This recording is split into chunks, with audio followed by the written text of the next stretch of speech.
There must be a quality of death and resurrection in great imagination, in redemptive, baptized imagination. It's not just how we create, but also how we perceive the world. Imagination both shaping the world and how we see the world as well. He seeks to save his life will lose it, but he who loses his life for my sake will gain it. That's right at the core of discipleship.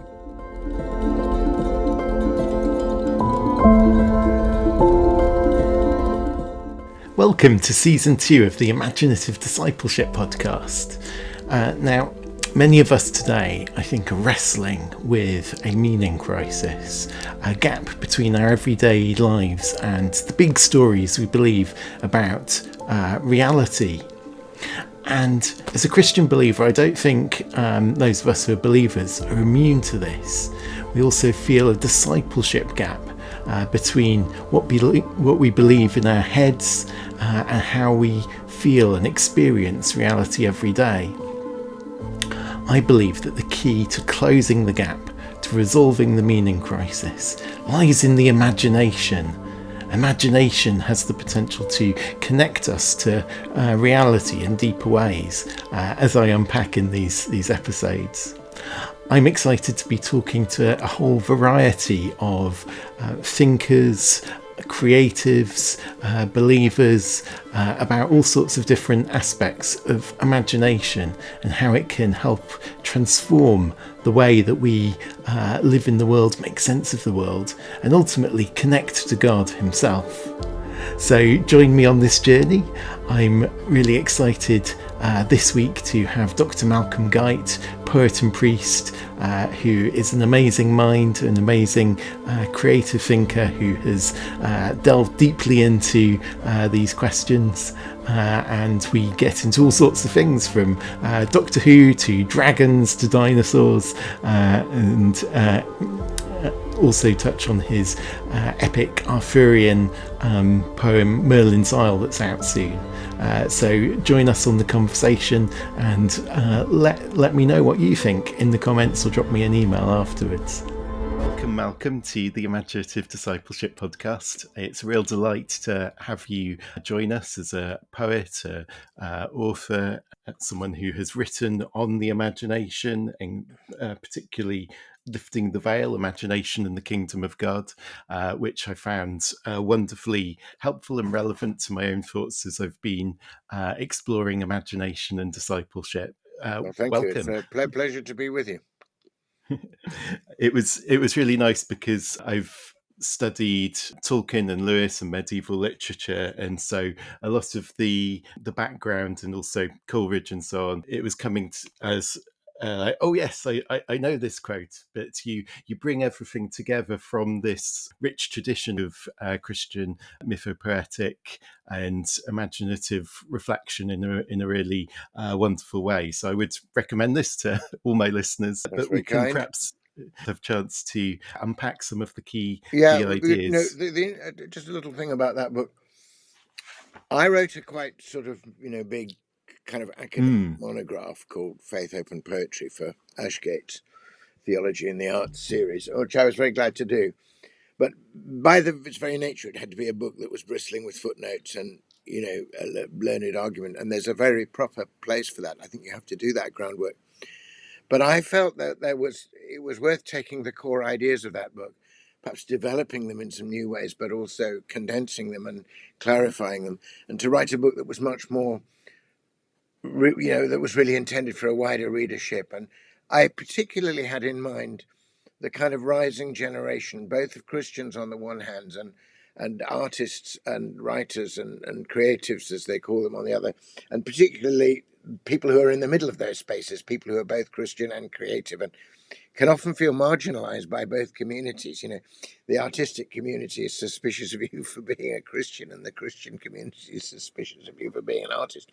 And I wanted very much to give those people, I'm sure that includes people such as yourself, some encouragement and some theological grounding, some you're in the right place, keep going, this is worth exploring, that kind of thing. Yes, yeah, no, I think it definitely does that. And I'm working on a book on imaginative discipleship, sort of using the podcast to help me think through and research that. But in some ways, it's like, oh, you've got there first. You've beaten me to it. I think there's still more to say on I the think topic. there are lots of It's a aspects rich, of rich discipleship that I scene. don't touch on there. I think it's very good. It's a good idea of yours to bring the notion of the imaginative and the idea of discipleship together, because I think there can be some very sort of false readings of what it is to be a disciple. I mean, sometimes because the word discipline is inside the word disciple, in some ways quite well, people think it's a plodding, rule-taking, mechanistic sequences of obedience. Of course, obedience is there, but of course, as if you take Paul's paradoxical saying that Christ's service is perfect freedom. Well, you don't have freedom without the imaginative working out of the possibilities of what your freedom might mean. So, yeah, I think the paradox between service and freedom in Christian discipleship is always worth exploring, and the imagination's about the best tool to do it with. Yes, yeah. I think for me, growing up, I'd grown up as a Christian, but going off to university, I really struggled with the sort of gap between reason and imagination that I felt within the pressure of the materialist worldview, the secular worldview, and that thing that C.S. Lewis says about nearly all that I loved, I believed to be imaginary, Absolutely. and nearly all that I believed to be real, I thought grim and Grim and meaningless. Yeah, the two hemispheres of my mind were in sharpest contrast, it says. That very thing, nearly all that I loved, I believed to be imaginary, nearly all I believed to be real, I felt grim and meaningless. Of course, he's very subtly saying, I believe, I might have been wrong on both counts. The things in science might not be so grim and meaningless, and the beautiful things might not be so imaginary. What I think is interesting about that quotation from Lewis, which of course comes from Surprised by Joy, when he's looking back at his time before his conversion in Oxford, is he's there allowing the popular, but he knows in some senses limited or false sense of, imaginary in the sense of made up. Nearly all that I loved, I believed to be imaginary, i.e. the great stories and the myths and sagas of the North, or, but I think he himself, as is clear elsewhere in that book, came to the view that the imagination is not just about, quote unquote, making things up. Even when it is about making things up, the made up things can be full of truth and tell you great truths that you could hear in no other way. But I think he also followed Coleridge in believing that imagination is involved in every act of perception. The jumble of data that comes flying in here would only be so many data points, so many bits and bytes, if we didn't actively, with our shaping mind, what Coleridge called our shaping spirit, see the connections, make the links, draw the face, see the eye, the soul through the eyes, all the things that even so-called objective perception involves a kind of knowing, loving, shaping power, to the extent that the more you love a thing, the more you can know about it. So he didn't think that perception was just like we've got a piece of film in the back of our head which is just receiving images willy-nilly. That there's all kinds of later on he says brilliantly in one of his essays that about the relationship between reason and imagination, because of course he's very in favor of reason as well. Lewis is not flying from reason. He says reason is the natural organ of truth, but imagination is the organ of meaning. Yes, that's brilliant. You won't understand the meaning of a thing without bringing your imagination to bear on it. Yes, yeah. Imagination gives that lively understanding of something, sort of bringing it to life. Both how we, it's not just how we create, but also how we perceive the world. Imagination, both shaping the world and how we see the world as well. And I think for me, I wrote a poem where I said, cut out my heart, must this be so if I am ever truth to know, that feeling that those hemispheres, those parts of my self were really divided. But I think another conversation I've had for the new season of the podcast is with Esther Meek, who's really helpful in terms of loving to know and just the part of Yes, I had very the good connection with her between. just recently. Yeah, she came over to Cambridge to do some things. Yeah, wonderful. And yeah, that the similarity between artistic creation and just knowing in general. So yeah, I think these things are really helpful. Just and it's not just helpful for people who consider themselves creative, although I think those of us who are creative will perhaps feel this particularly sharply. But in what way is this important to and helpful for every Christian to be understanding the role that imagination plays? Yes, well, I think this is important. I I certainly take the view that one of the ways of helping to think about all of these things is that central idea we get from the beginning of Genesis, but which really runs through the Scripture, which is that we are made in the image and likeness of God. And therefore, I think if imagination plays such a vital role for us in, for example, perceiving the world as well as telling stories about it or about ourselves, then we can expect there to be something like the imagination in God. In fact, we might begin to think about the whole creative word through which God makes all things. He is the first creator. We are, as Tolkien would say, sub-creators within that creative world. So that our creativity is part of the image of God in us. I don't think it's the whole of it. I think there are many other things about God that are also imaged in us.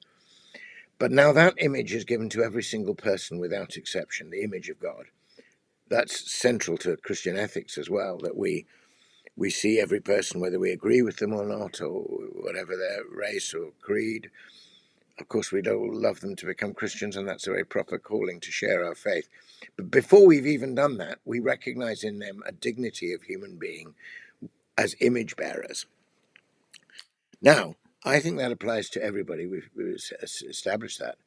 So I think it follows that if one of the parts of God which is imaged in us is creativity and imagination, then everybody has that.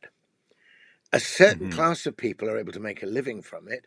A certain number of people appear to have creativity in the sense that they're manifesting that creativity in drawings or stories or poems or plays or little films, and that's very important. But that's not the limit or range. That's just the tip of the iceberg that happens to show above the surface of human creativity. If you watch a mother playing with her child and teaching her child language, to go back to Esther Meek, smiling on her child, you will see the most creativity and playfulness and childlikeness all go together. And a parent playing with their child is probably being just as creative as Leonardo da Vinci. I mean, they don't happen to finish up with the Mona Lisa, but what they finish up with is a beautifully formed human being, which is a far greater work of art even than the Mona Lisa. Because as Lewis says elsewhere, the great cultural artifacts, wonderful as they are, these are mortal. These will pass. But you and I and the mother playing with her child and the child with whom the mother is playing are immortal. So the work that goes into making the creative work that goes into becoming the person God is calling you to be, collaborating with God in his continuing creation of you, being God's instrument in helping draw forth the best in others, that's a work of creativity. And I would go further. I would say that each of us has a particular way of looking at the world. We see the stars in one way. We notice things that other people don't notice. When Joy died, actually, Lewis adapted a thing he'd also written for Charles Williams about saying what I lay to earth here is not just a person, but a whole universe as that person perceived it. And that will rise. You know how it is when we see anything great, really great, a great record, a great piece of music, the first great article, we want to share it. We want to say to somebody, look at this, I saw how good it was. And friendship is two people looking along at the same thing. So even our perceptions of the world are creative and have an imaginative element. But I think we can also, I think particularly this question of personal development having an imaginative side one of the things we can do as we grow and develop, and this is certainly an extremely strong element in discipleship, which is, after all, your subject, is a disciple is being formed. They're allowing Christ to form them, and they are forming themselves after the image of Christ. That's what it is to be a disciple. And that is an essentially creative process and involves imagining who you might be, or allowing God to imagine with you who you might be. And that is a very that is an ultimately creative process. So I think we all have gifts of imagination and creativity. Yeah. The most interesting ones is to do with how we imagine ourselves and other people as persons. Yes, yeah. There's a helpful book by Mary McCampbell on imagining our neighbours as ourselves. That And I sounds think interesting. That's a very good uh, use of the word imagination there. yes, it's that's part of the moral imagination. I find that what I tend to produce with my 2-year-old is lots of pictures of dinosaurs and robots, Yeah. and sometimes robot dinosaurs. Oh, well, But yes, robot it's dinosaurs. There you have it. There's a creative act right there. Yeah. It's very but interesting, actually. Children's, especially young boys' love of dinosaurs. I think something very important there, which is to do with learning about the world. But I think the dinosaurs are an outward and visible expression of all kinds of things about how big and strong and strange and powerful the world is, sort of embodied. yes. Coleridge somewhere says, to make the outer inner and the inner outer, that is the essence of genius in the fine arts. And I think, that's, I can remember a brief period in my childhood when I was a dinosaur expert. I think we all were at one point. I think so.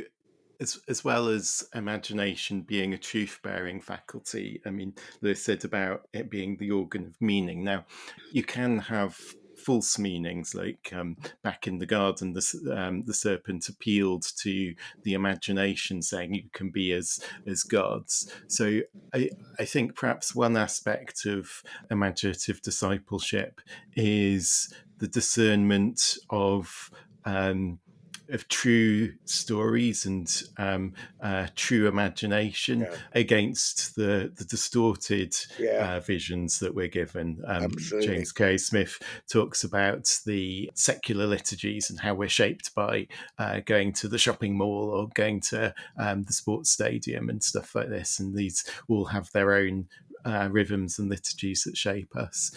Do you have any thoughts on maybe particularly poetry, but how the creative arts can help develop in us the right kind of imagination, healthy imagination? Okay, yes, I think you raise a really important thing there, because the danger, certainly for people like me, is that because I feel imagination has been so downplayed for so long over against reason and given us a distorted view of ourselves and the world as a consequence, I'm kind of team imagination, so I want to bring everything up.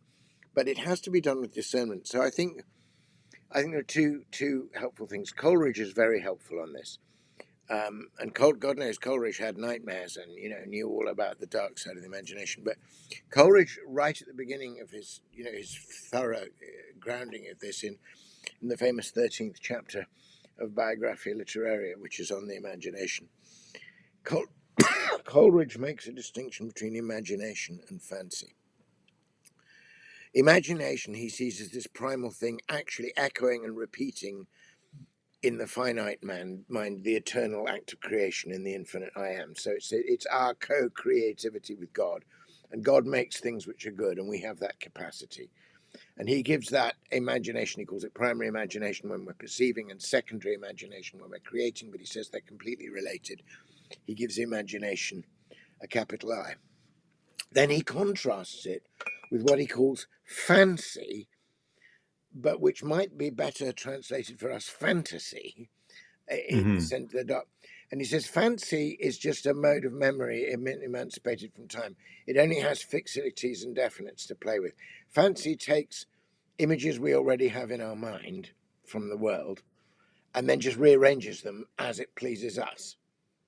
And if it rearranges them as it pleases us, then we may, in our fallen world, in our fallen nature, construct pictures of the world using the capacity of fantasy, which are false but pleasing to us.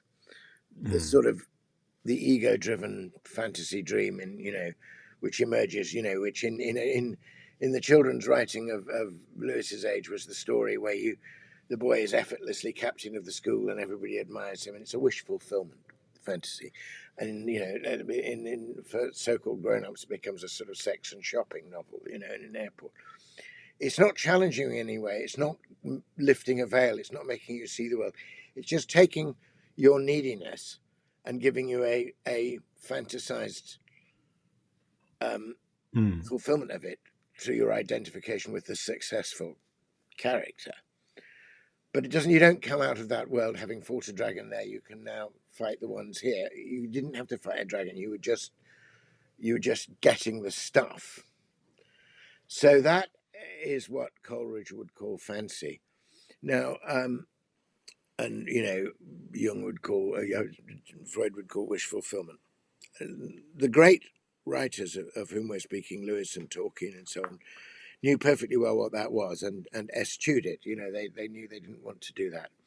And in fact, when Lewis has a really good account of all of this in his essay on 3 Ways of Writing for Children. Oh yes, where he's accused of, because he's written about Narnia and because he's written about other worlds, he's been accused of escapism, and as indeed, and Tolkien defends himself from the same accusation. Yes, yeah, magnificent essay on fairy stories.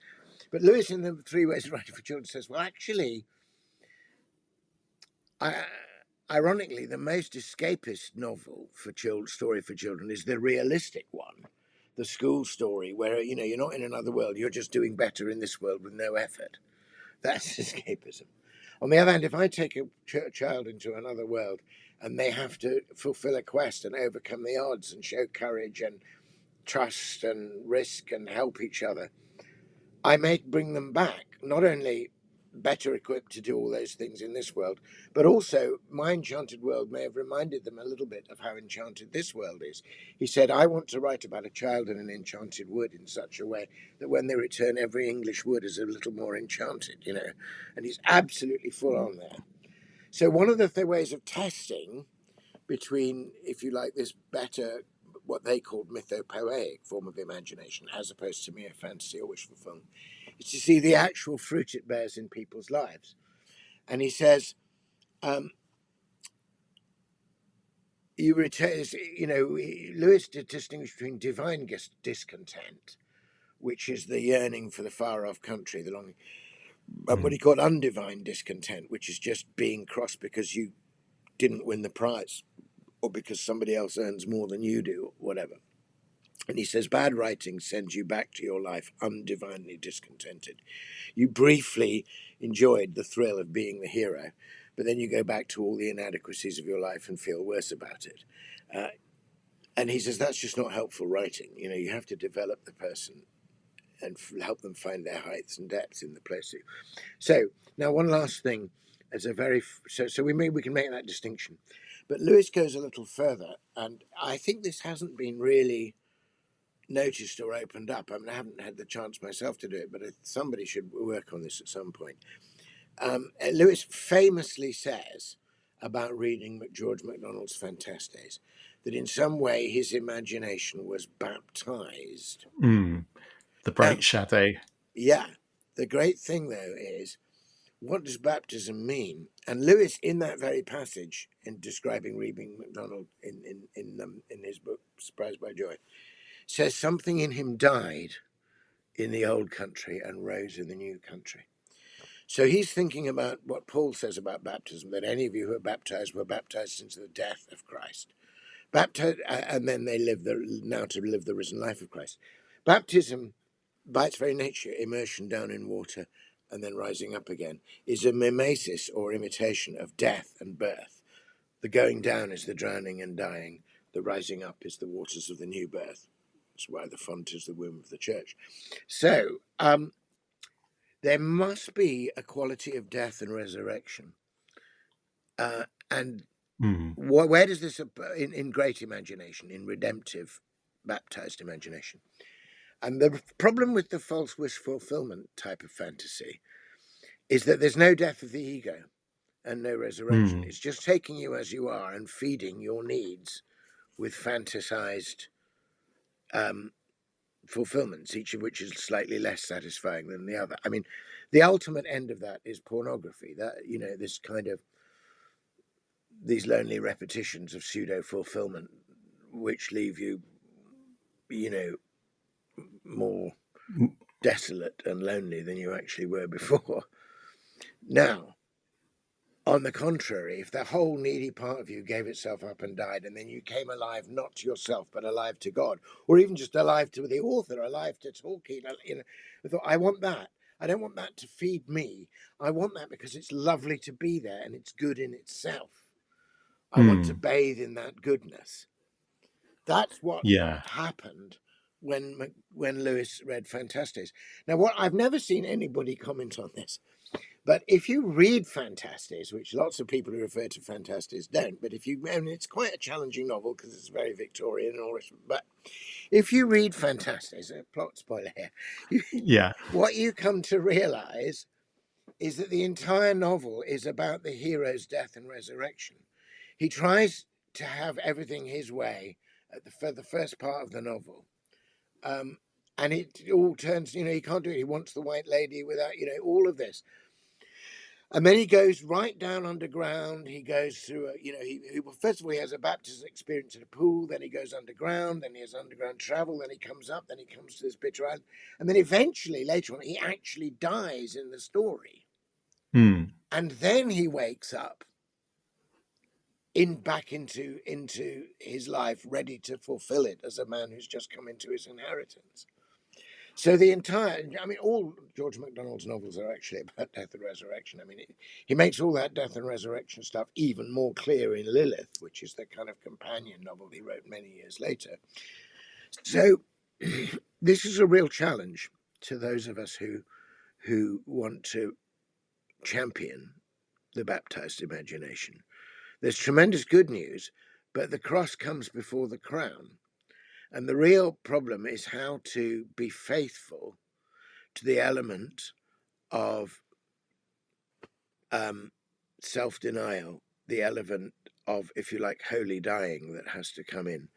But that's why it's one of the reasons why I've come on your podcast, is I particularly liked your title, Imaginative Discipleship, because, of course, death to self and resurrection to new life in Christ, in which you're still yourself, but you receive yourself as gift. You don't cling to yourself as right. He seeks to save his life will lose it, but he who loses his life for my sake will gain it. That's right at the core of discipleship. But I would argue, certainly I think you could argue, that Lewis's understanding via MacDonald of imagination is precisely that it's also about death and resurrection. I've just finished rereading, rereading for me, reading for the first time with my 8-year-old, the Chronicles of Narnia. So we just the other evening finished the last battle, and it just so powerfully captures that sense, that echo of the northern theory of courage, and that they're going up against the impossible odds in that last battle as the Calamines are taking over Narnia and so on. And the point of that, what does he get this from the Northern thing and the Ragnarok? The point about the Norse sagas is not that you should be on the winning side, but that you should be on the right side. Yes. That it's better to be defeated with gods and men than to win with giants and ogres and Fenris the wolf. Even though in their mythology, in the end, Fenris the wolf will swallow the sun. But I will not be party to that. That's the point. Yeah. And I think one of the other things that's deeply shaped my imagination growing up was Doctor Who, and I think at its best it captures that same sense of that. And with the Doctor's regeneration, there is a genuine death. There is a death of the ego and a rebirth, but also with the companion, I think.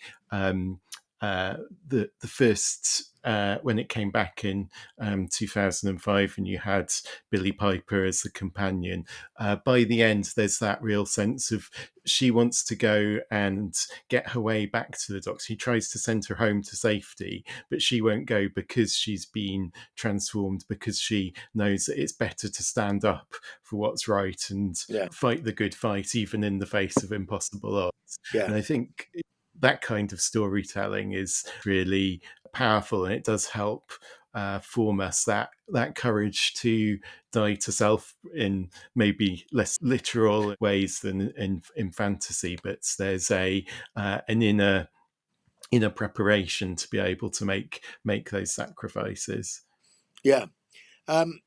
So yeah, I think that's right. I do think actually, well, Doctor Who sort of, when it returned, it did take that. I mean, I think in some ways the regenerations, they could do more with that. They could do more with what the Doctor is letting go.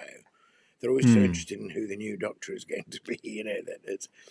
But they could give the Doctor who's about to regenerate some little speeches, I think, about going into the void or trusting to the next thing or something like that. You know, but that's But no, I agree with you. I think it's a great stimulus to other people's imaginations. The Doctor Who stories are great.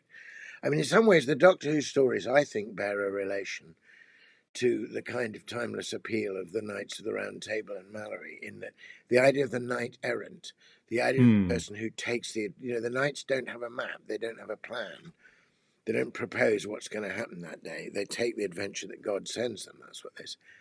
And the idea of this, the kind of heroic figure, somehow not at home himself, but determined wherever he goes. Basically, I mean, he's an errant knight helping damsels in distress. That's basically what Doctor Who is. You know, Yes. So, I mean, obviously these Very things good. are on my mind because I'm working on my own Arthurian at the moment, and I'm writing up at the moment the adventures of Sir Lancelot, which is the archetype of that. I'm so excited for Merlin's Isle, for your Arthuriad. It was a real pleasure at Hutchmeet to hear some of that It's live rather. I felt it was from slightly you. too long a section, but they said they wanted a whole thing. I particularly, because we were talking ecology and re-enchantment, I read that passage, but I probably should have read some slightly shorter. But I was very encouraged by the way it was received. People seemed to get it. Because obviously I'm doing something very countercultural. I'm going right out on the edge of a literary limb here, because nobody's written an epic poem on Arthur since Tennyson did it in the mid-19th century. And we're approaching the mid-21st century. So, Epic ballads. Has there been anything significant like since G.K. Chesterton, the White Horse King? Well, I'm very glad you mentioned that, because that's actually the nearest analogue to what I'm doing. My poem is longer than the Ballad of the White Horse. But I'm more or less, first of all, I'm using the ballad form. It's clear he was inspired by his reading of Coleridge to do that. I had just made a big study of Coleridge, so it was the ballad form was in my mind anyway. And I love the Ballad of the White Horse and have read it and reread it many times. So actually, before I started my Arthur, I reread the Ballad of the White Horse again, just to remind myself, as it were, what the sound is, how it can be done. And in fact, the stanza form, the slightly extended ballad stanza form that I'm using, is the one that predominates in the Ballad of the White Horse. So now that course came out in, I think, 1911. Not quite so far, but it's still over 100 years.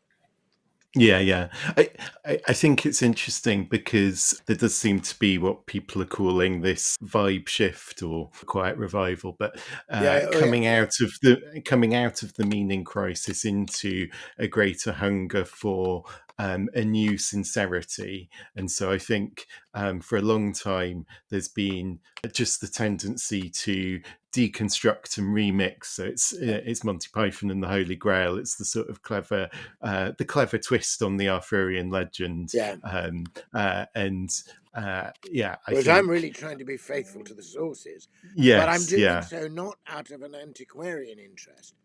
I'm not trying to write something that is only a reflection on the times in which the Arthur stories emerged, although I carry on to that. But I'm retelling them because I think they genuinely have wisdom for us. I think these stories have a huge amount to teach us. Now, it's not for me, to be really uber explicit about what I think it has to teach us. One of the things I learned from as much from talking, in fact, more from talking than from Lewis. Some people would say Lewis slightly over-explains sometimes.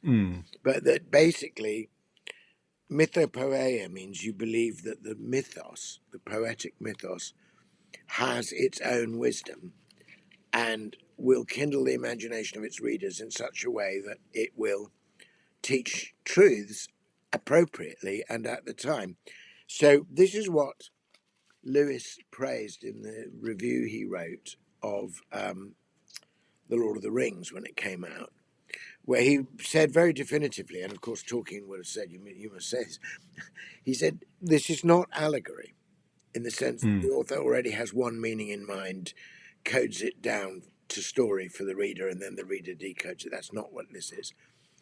But this is story told at such a deep level, and and this is Lewis's phrase, it is continuously suggestive of incipient allegory. Yes. So the classic example of that is that when it came out, because it came out in the 50s, everybody assumed that the ring was an allegory, quote unquote, for the atomic weapon. And this idea of we have an enemy, we have a weapon, but we don't use it because it would destroy everything, or we would become, it wasn't, he had that plot line long before atomic bombs were invented. But that was because he was thinking at a deeply mythopoetic level, and therefore the story was bound to be relevant to every time in which it's told. But the relevance is different each time. I mean, I would say the biggest relevance of the whole of the Lord of the Rings, for what it's worth, is that he wrote it. I mean, perhaps he could already see where society's going. But essentially, what's unique about, obviously he drew on all the legends he knew, but what's unique about the Lord of the Ring is that it's an epic of letting go in an age of acquisition. All other epic quests about rings or treasures have been about acquiring them. What he brilliantly and uniquely did was to make it about letting them go, about renouncing them. Now, to write an epic of renunciation right on the cusp of an absolutely massive crisis of consumption and overconsumption to the degree that we're destroying the planet we live on, that was genuinely prophetic imagination. He doesn't need to say any of that. The very fact that it's a story of having something which you might greatly desire and letting it go, that is the parable for our times, without any question. Yeah, I think there's an interesting, Tolkien's doing something interesting there in relation to the Arthurian legend, because in his famous letter about aspiring to write a mythology for England, he talks about why he doesn't think the Arthurian legend scratches the itch that he has, as it were. And one of the reasons is it's not very English. No, it's not English. I mean, it's not about the English at all. I mean, the English are very late to the Arthur game. And of course, in the original earliest sources, it's the English that Arthur is fighting. Yeah. But also, one of the things was going back to that sort of subtlety and not over-explaining is that he felt that it was too explicitly Christian. With the quest to destroy the ring is a kind of anti-Grail quest in that it's a sort of reversal of it. Yeah. But by doing that, because it's a sort of Good Friday journey. No, I read that letter, of course, as you can. I mean, there's a very good book come out in the last few years, edited by Serena Higgins, called The Inklings and Arthur. Serena, is it Higgins or yes, Higgins? Yes. I wrote the final chapter for it, but yeah, to go back to the thing that I think the single thing that he found most difficult is that the Christian material is already explicit in the Arthur stories, and he wanted to write something which didn't have any explicit religion in it, but whose whole implicit thing, and that's a very noble thing to do, and he did it, of course, with total genius and brilliance. However, I think there is another thing to do, because we can't, because the Christian story is around us, but actually it's ceased to mean anything to most people, although, as you say, I think there is a quiet revival going on. The really interesting thing for me about the Arthurian sources, the early ones, is that they're fully alive to the pre-Christian, all these ladies of the lake and Merlin, they're clearly pre-Christian characters. But you still get, in Malory, you get a conversation between Merlin and the Archbishop of Canterbury. You have a magical sword in a stone, but it happens at Christmas. You have an oath of knightly chivalry, but it's the Pentecostal oath. So I'm really interested in the meeting of the Christian story with what we were before Christ. And I'm very much, my theology of this very much is drawing on Paul's appearance in Athens on Mars Hill, where, you know, he says, men of Athens, I see you in every way you're very religious. As I observed your objects of worship, I saw this statue to an unknown God. He whom you worship as unknown, him therefore I preach. That God has not left himself without witness, that there are signs and symbols and stories in every culture which will find their completion in Christ. And I'm reacting against that. There's been a trend in Arthurian studies going right back to Fraser's book, The Golden Bough, and Jesse Weston's book, From Ritual to Romance, in which they say, oh no, look, this is great. These are really pre-Christian stories about a cauldron of generation and the spear of Bran and all this. And then, you know, those pesky Christians came along and gave it a light Christian glass and called it and now we're just going to scrub that off and show you the real pagan story. And I just disagree with that completely. I think the writers of that were deeply Christian, but also deeply loved these old stories. And they were allowing their imagination to become a space in which the two stories meet and talk to each other. And what actually happens, I think, is not that the Grail cancels out the Cauldron of Generation or any of the other magic cups, but that it fulfills them and it says, this is what it was really always about. Now it's perfected, you know. Yes, a friend of the podcast, Katie, one of the questions she was keen for me to ask you is for what are your favourite tellings of the Arthurian story? And perhaps we can sort of break that down into the Romantic Revival, so from the original medieval tradition, and then what's your favourite more modern, as in 19th century or later version? Okay, right. That's a very good question. Obviously, for anybody that's interested in the stories, Malory is great simply because Malory gathers so many other sources together and because his late Middle English is very compelling. However, I wouldn't call Malory for me is much more like a resource. He's like an enormous quarry out of which you can take bits of Arthurian material.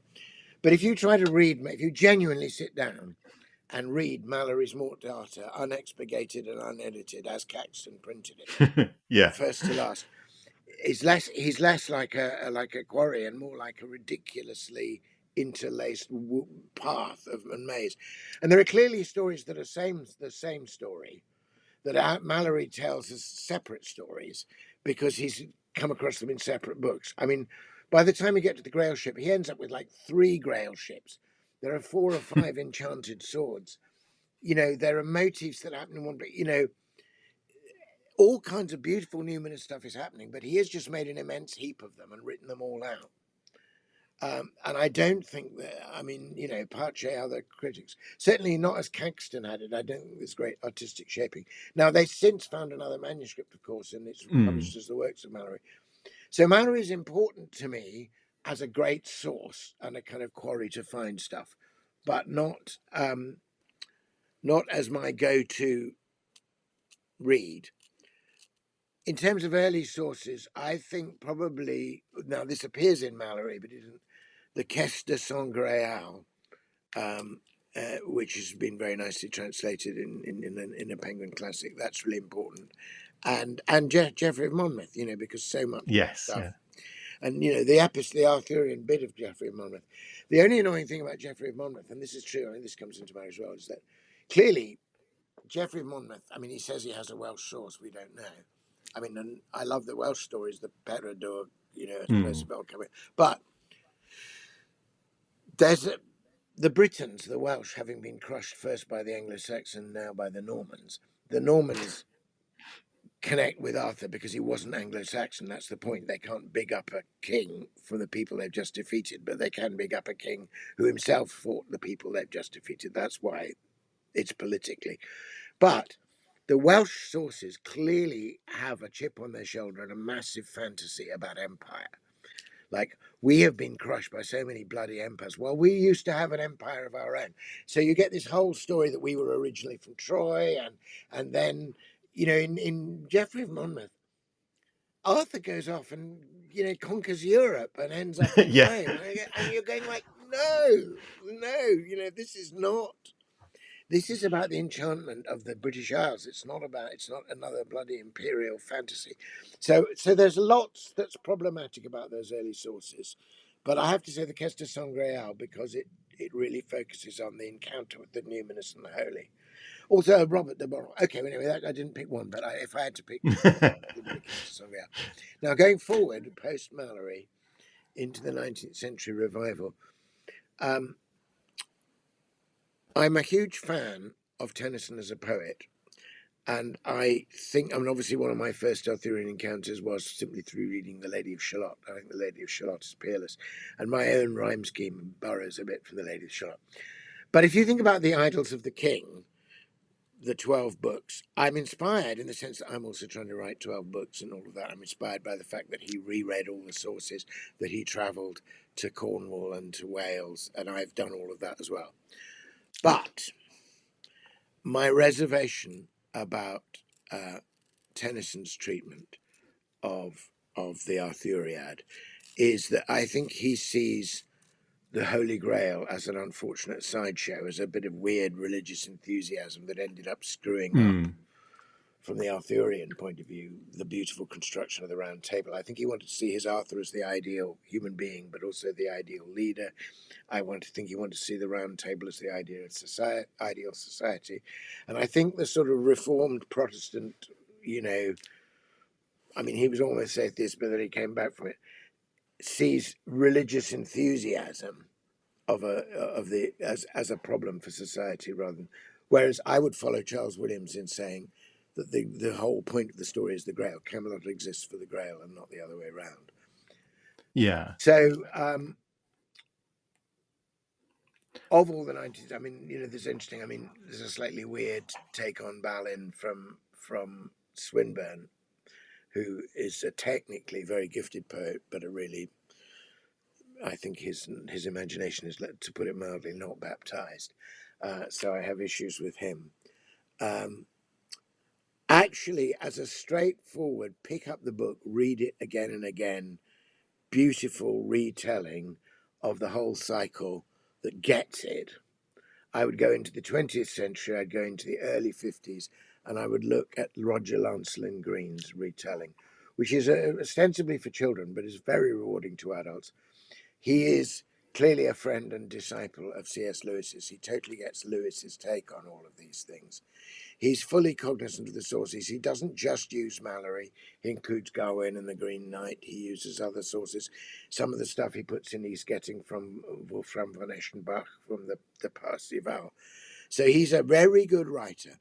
And he knows all the sources. And he's writing for children, so he's writing clearly. And he gets it down into kind of 4 movements. He sees the overarching thread, and he kind of pioneers a path through Malory, avoiding too many of the bogs and fens and sideways bits and repetitions. So in my own retelling, when I've had to try and look for clarity, I haven't always followed Roger Lancelyn Green, but I followed him more often than not, simply because he produces the best narrative solution to the narrative problems that crop up. And I think that was done for Puffin Books. I think it's still available. Now, Yeah, I've got a copy on my shelf. That's my favorite. Yeah. But Katie, your follower may wonder why I've omitted the great name of T.H. White. And I say he is great. He is a great writer. Like everybody else, I read The Sword and the Stone. And I think there's some wonderful, wonderful passages in it. And I've borrowed from him his emphasis on Merlin as a kind of mentor and tutor to the growing Arthur, when Arthur doesn't yet know who he is. However, there is a big however coming. It seems to me that the sort of detached, ironic satirist he was a deeply divided person, but he was also, for all kinds of reasons to do with his personal life, he felt totally edged out and marginalized by the society in which he lived. And he wanted, therefore, to attack it. And he uses, I think he makes the mistake, frankly, of using his story of Arthur as a way of mocking British society. And, so the question becomes the equivalent of hunting, shooting, and fishing. And he makes the knights parodies of the kind of bloated, ignorant squirearchy that he detested in the England of his time. And I think it spoils it. I think he's capable of great enchantment, and then he completely undoes his own enchantments by making these anachronistic comments from Merlin, or these kind of wisecracks, really, over the heads of the kids to the adults. Now, when I first read it as a kid, I just ignored that stuff. I refused to be disenchanted. But reading it as an adult, I get more and more annoyed. I mean, it changes as he goes on, and the novels get much darker, and but there's too much business. There's too much transaction between the author and the reader about the state of things now. Now, I think the stories have something to say to the state of things now, but I think it's this business of the author to let the story say that and not keep interrupting the story to say it himself. Yes, I think a lot of it's very on the nose, and particularly,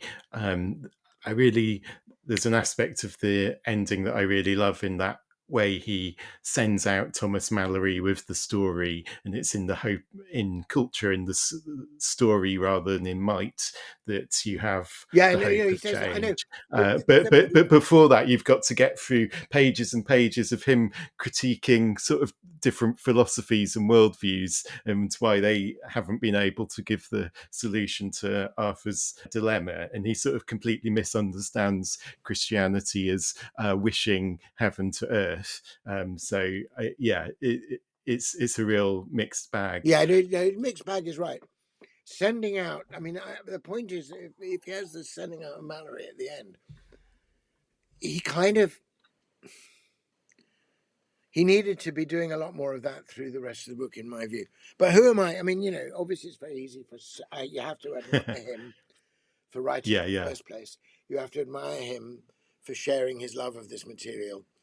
But it's like it's the same with Mark Twain's A Connecticut Yankee in King Court, where he really wants to use the Arthurian stories as an instrument with which, and the moderns he sends back into Arthur's court are just too bloody self-superior, and they're always seeing do you know what I mean?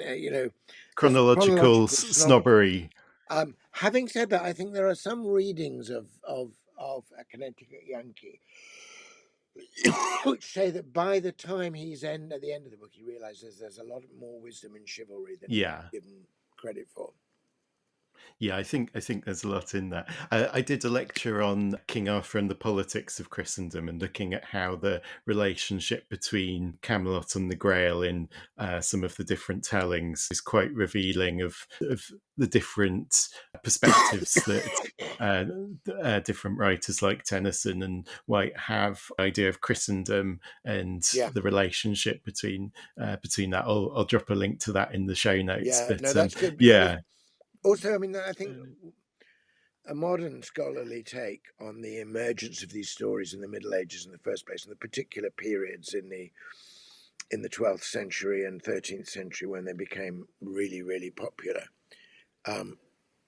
is a lot of people now read it kind of rather darkly in relation to the Crusades, that the Crusades were being fired by the idea of the military monk, almost, of the kind of the knight who is fighting for Christendom, for Holy Church, rather than the knight fighting just territorially back and forth.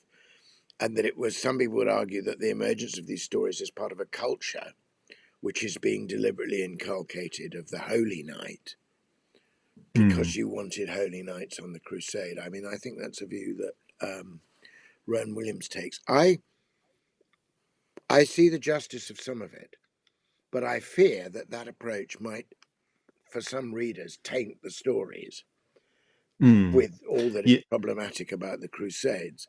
But actually, I don't think they are about the Crusades, even if part of the ideal was an ideal that fed into those who went on the Crusades.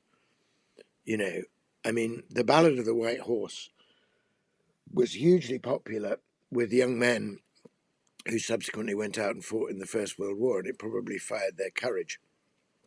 And to tales of people with, bullet holes in their copies of the Ballad of the White Horse.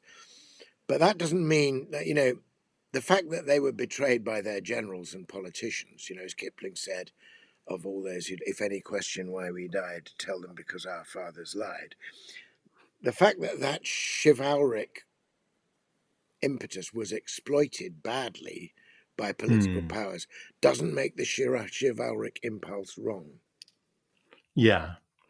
Yeah, I think I think that's the important thing. I think that's part of the space there is for your uh, taking up the tale, is to tell this in a way that isn't ironic, that isn't Exactly. deconstructing it, because there is the value in it. I think there is that danger of these stories being misused, but there's still something deeply good and Oh, yeah. true and powerful in And the them. very fact that it's not really about England because it's avant la lettre, there is, is quite important. I mean, you could argue, if you take the full arc of the narrative and start with Joseph of Arimathea arriving on the shores of Albion with the chalice and the spear and the other hallows, and founding the little church at Glastonbury, where you could argue that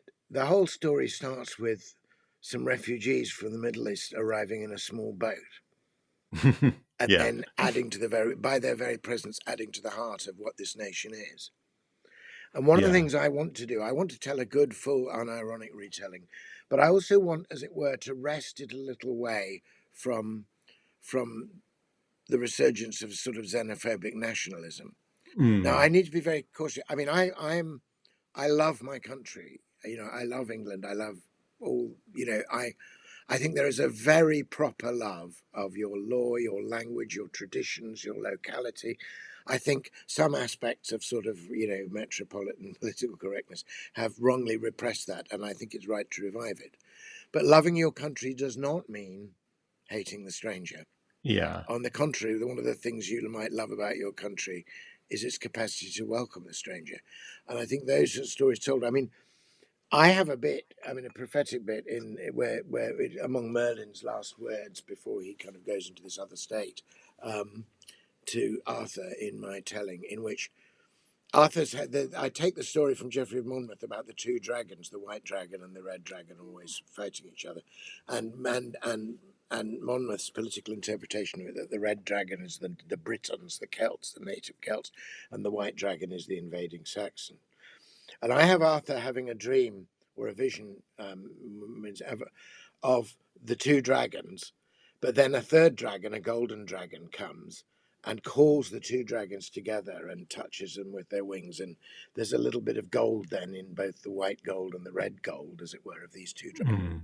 And Arthur has a dream, doesn't really understand it. But at the end, I have Merlin telling Arthur that he is himself the golden dragon, and that although right now he is fighting the Saxons and hates to hear their language spoken, that one day an English poet will praise him, and the English themselves will come to see him as a symbolically their king, and that there will be a nation in which Saxons and Celts can live together. And I see that as something that Arthur finds hard to understand, because he's being told people that were his enemies are going to become part of his country, and that his country is going to be greater and stronger for that. But that is historically the case. I mean, that is what happened. And I'm half Scots and half English myself. I mean, I have a very Scottish side to me, and my name Malcolm is Gaelic and means servant of Column. But I'm also the son of a Yorkshireman who probably has Viking ancestry, so I am myself I see myself as a very, very English poet, but I am like my country and like the language I speak, made of many, formed into a new bond. And I want to keep that as part of the story, which at the very least has to hold up a question mark to kind of knee-jerk xenophobia. Yeah. So I'm working on retelling the story for my 8-year-old because I haven't quite been satisfied. I think Roger Lancelyn Green probably comes closest, or maybe Rosemary Sutcliffe's telling. But what I'm trying to do is to sort of combine some of the children's bookness of the sword in the stone, sort of doing something that's very easy to get into off the back of Narnia and things like that. That's got a child's perspective, particularly in terms of telling the first part of the story more through Arthur's eyes than is perhaps traditional, but at the same time being very faithful. It's not a reinvention, and I feel like there's a space there that hasn't quite been filled. It's a sort of very different one from Yeah, a I mean, much humbler version no, than you're I think doing. there's plenty of room for this story to be told. I don't think Yeah. nobody has ownership of this, and thankfully, there's no authorized version. So there are many different traditions to draw on. I mean, I hope my book will appeal to some younger readers and to the kind of readers of The Hobbit and the Narnia books. But I'm also writing it for those who are much older, and I hope it's a poem that can grow with the people who read it, as it were, which is obviously our experience with Narnia and Middle Earth. We may need to be drawing stumps Yes. fairly soon, but I'm very glad to know that, as well as thinking about these things historically and critically, you are writing. I think writing for children. I think most of the great children's stories started as stories that fathers told their children or mothers told their children. So you stand in a great tradition there.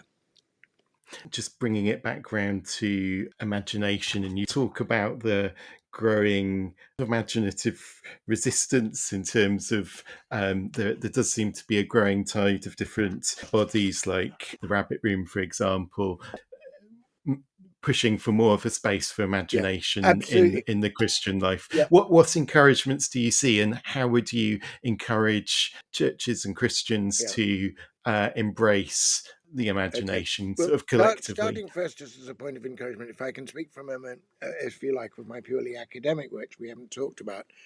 When I first was, I did studied both literature and theology as separate subjects in Cambridge. I came back to do theology, having done a degree in literature, and then I wanted to bring them together naturally. And at that time, in the late 70s and early 80s, there was no, and then even into towards the 90s, there was no conversation going. The interdepartmental walls were really high, and I think English faculties in particular, which were highly secularized, were extremely suspicious of theological faculties. And theological faculties generally wanted to do academic theology. And they might, if you were lucky, raid the world of the arts for a quick illustration, but there was no engagement. I was very lucky to be part of a movement broadly called Theology Through the Arts, which really started with a program in Cambridge, an interdisciplinary program put together under the presiding genius of Jeremy Begbie. And as a result of that, then, he then went to St Andrews. There was an Institute for Theology, Imagination and the Arts there. He was then asked to found DITA, which is in its 25th anniversary now, the Duke Initiative in Theology and the Arts. King's College London now has a professorship in Theology of the Arts, ably filled by Ben Quash. So this is really important, because not that every church goer reads that, but ideas from academia find their way eventually down into the pulpits and the culture of the churches.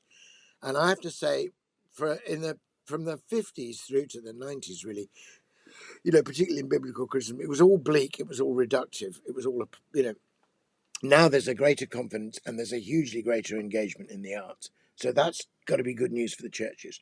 But the churches, then there are these places like Rabbit Room that are feeding great things through to individual Christians and groups of fellow like-minded Christians, and eventually into churches as well.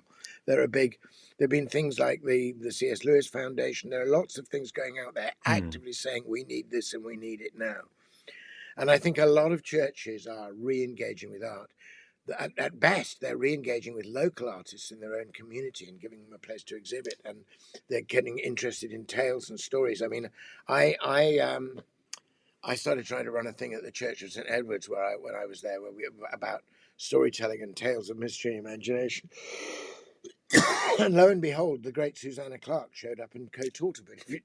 I mean, so there are all kinds of things going on. There's a ferment. And that is coupled with, I think the kind of thing that Justin Braley and others have been chronicling, which is that, I mean, I'm very wary of using these terms like Gen X and Gen Z or Gen Z, it's supposed to be called, because I don't think you can categorize all the unique individuals who happen to have been born in a particular time period as though they were all the same. But with that reservation, it still would seem to be seen that the generation that's known as Z or Z have had enough of deconstruction and self-deconstructing irony and constant deflection of any possibility of sincerity or depth, and are now saying, actually, we need that and we can have it, and we're going to be unashamedly unironic about wanting it. And that those churches which have kept faith and haven't deconstructed themselves entirely, but have perhaps been emboldened by a new engagement with the arts to body forth imaginatively what the gospel is, are attracting people of that generation. So I think, frankly, the prognostics are pretty good. I mean, I think we're going through an Arthurian moment anyway, because all kind of films and so on. But I mean, I saw myself in what I'm doing now at one point as like a lonely, isolated voice, as I say, going right out on the end of a literary limb. But just on my own little YouTube, when I read these stories, they're widely responded to and with great enthusiasm. So I just think we may be at the turning of the tide. To quote Chesterton in the Ballad of the White Horse, when the tide, he says, the high tide and the turn. And I think that's there's something in that. Great. Well, thank you very much. Thank you for joining me. Merlin's Isle is available to pre-order from the Rabbit Room, and it's being published by Canterbury Press in the UK. It's also available for pre-order from Canterbury Press. Yes. If you look at Merlin's Isle Canterbury Press, you'll find a pre-order page there as well. And Great. that's probably better if you happen to be in the UK, because a beautiful, I mean, this will be a beautiful edition in England as well. But I think it's very expensive to have the book shipped from the US here for some reason. It's ludicrously so if you're UK, I think you should go for the Canterbury one. But obviously, if you're anywhere in North America, Rabbit Room are absolutely wonderful, and I mean, they could not have been more supportive of me in the vision of what I'm doing. They share that vision completely, and they're producing something we haven't mentioned. Stephen Crotts, the amazing Hutchmeter got a print that he'd done. Yes, they're wonderful artwork. That's a wonderful aspect of it. I'm really excited about that as well. So yes, great. Thank you so much. God bless you in all your endeavours, and yes, thanks to all our listeners. I hope this has been a stimulating and fruitful conversation. What's the phrase you use in the book? Jostling the soil. Yes, jostling the soil of the imagination. It's a phrase I borrowed from the Irish poet Micheál O'Shiel. And it's been a pleasure to talk to you and your listeners. Thank you. Thank you.